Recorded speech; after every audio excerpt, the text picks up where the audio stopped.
Putin demands assurances that Ukraine won't join NATO. Well, what about the southern border? What about the inflation crisis? Joining me right now is Ohio Congressman, Armed Services and Intelligence Committee member Mike Turner.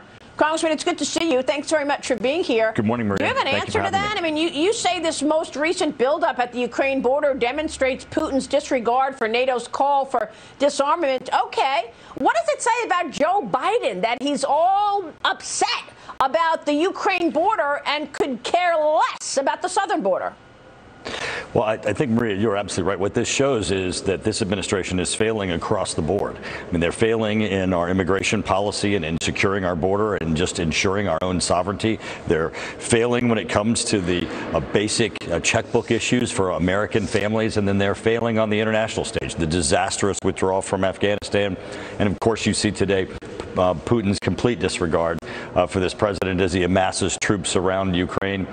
Certainly our allies are looking to Biden, and they're seeing from his past failure in Afghanistan and perhaps his failure here that this president is making the world less safe, he's making America less safe, and he's certainly making America less prosperous. I mean, when is enough enough, Congressman? I have a friend who just lost his son, a 26-year-old young man. He had the world at his fingertips. He had dreams of a big career. 26 years old, he's dead because he used a commonly used drug that was laced with fentanyl. Okay? When is Joe Biden going to wake up? Is China pushing this fentanyl into our country to just kill us all off? What the heck is going on? We've got prices at the grocery store soaring, making many of us broke, income inequality worsening, and a massive crisis at the southern border, and foreign policy that is totally, I mean, it's a mess. Well, whenever you strengthen those who intend to do America harm, you certainly put American families at risk. I'm so sorry to hear of your friend's loss. That clearly what we have seen from this administration, and they were open about it during their campaign, that they wanted this border, our border between the United States and Mexico, to be open. We've seen 1.6 million people show up at the border. The year's not even over yet. My community that I'm from, Dayton, Ohio, is like 1.2 million people. It's like from that whole area of Ohio, more people have crossed over our border than live in the Dayton, Ohio region.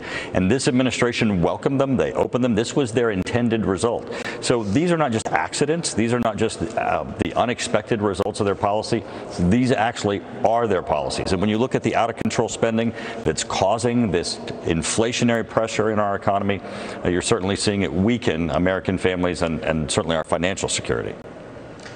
And who's accountable, Congressman? Who's accountable for who is asleep at the wheel at the White House? Who, in your view, is running things? Are these Ron Klain's decisions, Susan Rice's decisions? Who's running the country? Because clearly Joe Biden is missing a lot. And it does not bring me joy to say that the leader of the free world, our commander-in-chief, doesn't know what's going on. Well, he certainly is complicit. If you look at the overall campaign, when he campaigned for presidency, these are the principles that he laid out that he would do to America. We knew as we were going through the campaign and listening to this what the outcome would be. Certainly at the White House, they are executing those policies. There are policies that do not favor America. They do not favor Americans' families. They certainly don't favor our security. Have you heard from Kevin McCarthy, Congressman? Are you going to be the chairman of the Intelligence Committee once the GOP assumingly wins the majority next year? Devin Nunes is stepping down. That leaves a void. Who will be the chairman of Intel?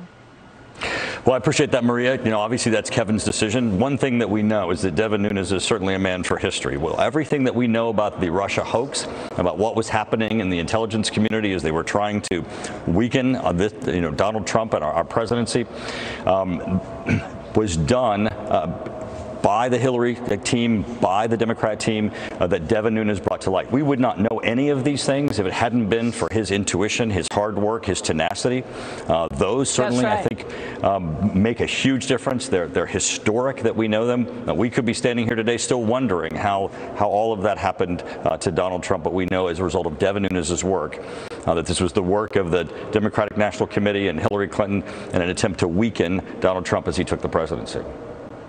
And I knew who to trust, and that was Devin Nunes and John Ratcliffe throughout 2017 and 2018. They were on my Sunday morning futures program every Sunday, telling us that this was one big lie, and we are proud of where we were on this story. That was a complete hoax. Congressman, to be clear, we're fed up. We're fed up with this policy. Something needs to change. Congressman, thanks very much for being here. Congressman Mike Turner, we will keep checking back with you. Thank you, sir.